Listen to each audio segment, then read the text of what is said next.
Sabe aquele sentimento de frustração que parece que está em todo lugar no Brasil? A gente olha o crime organizado avançando, agindo com total impunidade e se sente meio impotente. A grande pergunta é, como é que a gente chegou nesse ponto? Vamos mergulhar fundo para entender as raízes desse problema. Pois é, e esse sentimento não é exagero nenhum. É uma realidade para milhões de pessoas. É um cansaço de ver tanto o crime do fuzil quanto do colarinho branco agindo como se a lei simplesmente não existisse para eles, sabe? Isso acaba gerando uma sensação de abandono total. Essa é a pergunta de $1 milhão, né? A verdade é que isso não aconteceu do dia para a noite. Foi uma construção, pouco a pouco, que foi permitindo que o crime se infiltrasse nas estruturas de poder. E para a gente entender de verdade, a gente precisa olhar para os pilares que sustentam essa impunidade toda. A palavra-chave aqui é captura do Estado. E isso, olha, vai muito além da corrupção que a gente costuma ouvir falar. É quando os interesses do crime e as instituições públicas começam a se misturar, a se fundir. Vamos ver como isso acontece na prática. A história disso é longa. Começou lá nos anos 80, 90, com uns acordos de bastidores, sabe? Uma troca de paz nas comunidades, por vista grossa ou até por um financiamento de campanha aqui e ali. Aí, nos anos 2000, o que a gente viu foi a expansão do controle de territórios. E hoje, hoje a coisa está num nível de fusão quase total. O crime não só financia, ele virou parte do poder. E o mais impressionante é que o próprio sistema legal acaba ajudando nisso. Um conceito importante para entender é o que a gente pode chamar de portas giratórias do judiciário. É como se a lei, em vez de ser uma parede, virasse um mecanismo cheio de brechas que, na prática, acaba protegendo os mais poderosos. E esse escudo é forte. Tem 4 camadas principais. Primeiro, leis processuais com tantos recursos que parecem infinitos. Segundo, as decisões monocráticas, quando um único ministro pode derrubar uma investigação inteira. Terceiro, o famoso foro privilegiado, que faz os processos se arrastarem por anos. E por último, a prescrição, quando a justiça demora tanto, mas tanto, que o crime simplesmente caduca. Na prática, é a falha da justiça. As consequências disso a gente vê todo dia, de forma bem concreta. No Rio, por exemplo, milícias controlam o poder legislativo em algumas cidades. Em outras regiões do país, facções ajudam a eleger seus representantes.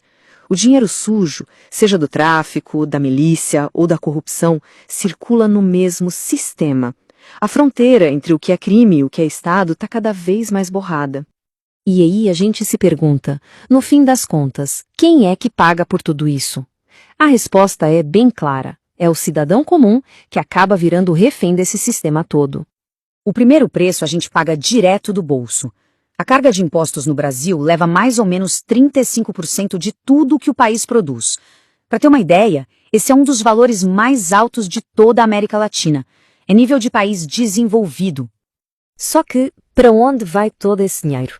É aí que a conta não fecha, porque de um lado a gente tem imposto do primeiro mundo, mas do outro o que a gente recebe são serviços públicos muito precários e uma sensação constante de insegurança. A lógica que se instala pode ser resumida de um jeito bem brutal, mas muito preciso nessa ideia. Parece que o Estado virou sócio do crime. Ele cobra imposto do cidadão, mas em vez de devolver em segurança, ele entrega o território para o crime organizado tomar conta. E não dá para a gente esperar muita ajuda de fora, viu? O Brasil é um país soberano, o que na prática quer dizer que condenações da Corte Interamericana de Direitos Humanos, por exemplo, são muitas vezes ignoradas. Relatórios da ONU viram letra morta. E até a pressão econômica de órgãos internacionais é um processo super lento. Isso tudo nos leva a uma pergunta que é fundamental. Se o problema é tão óbvio, por que é tão difícil de mudar? A resposta está em algumas barreiras estruturais que acabam criando um ciclo que se alimenta sozinho. Basicamente, existem 3 grandes travas no sistema. Primeiro, o nosso sistema eleitoral torna bem difícil punir um político corrupto diretamente na urna.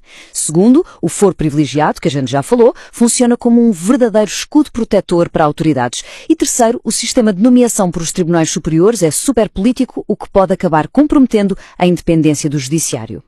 E essas barreiras acabam criando um ciclo vicioso, um looping. O político se elege, se envolve em corrupção, aí ele é protegido por essa impunidade do sistema e, no final, usa o dinheiro desviado, ou que veio do crime, para financiar a próxima campanha e se reeleger. E aí o ciclo recomeça. É um sistema que foi desenhado para se manter funcionando. Ok, o cenário é bem duro, eu sei, mas nem tudo está perdido. Apesar do diagnóstico, existe sim um caminho para a mudança. E a chave para isso parece não estar dentro das instituições, mas fora delas.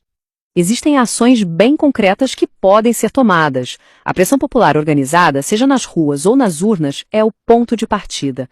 Isso passa por um voto mais consciente, por pesquisar o histórico dos candidatos, por apoiar projetos de lei específicos que atacam esses pilares da impunidade e também por cobrar ações contra o dinheiro sujo lá fora. No final, a conclusão é um misto de esperança com um alerta bem sério. A boa notícia é que parece que mais e mais gente está acordando para esse problema. A má notícia é que a solução vai ter que vir da organização da sociedade civil, porque as instituições hoje parecem comprometidas demais para conseguir se reformar por dentro. E a gente termina com essa reflexão no ar. Se as estruturas que deveriam proteger o cidadão foram capturadas, a responsabilidade de quebrar esse ciclo acaba caindo no colo da própria sociedade. A grande questão que fica é como a sociedade pode de facto assumir esse papel.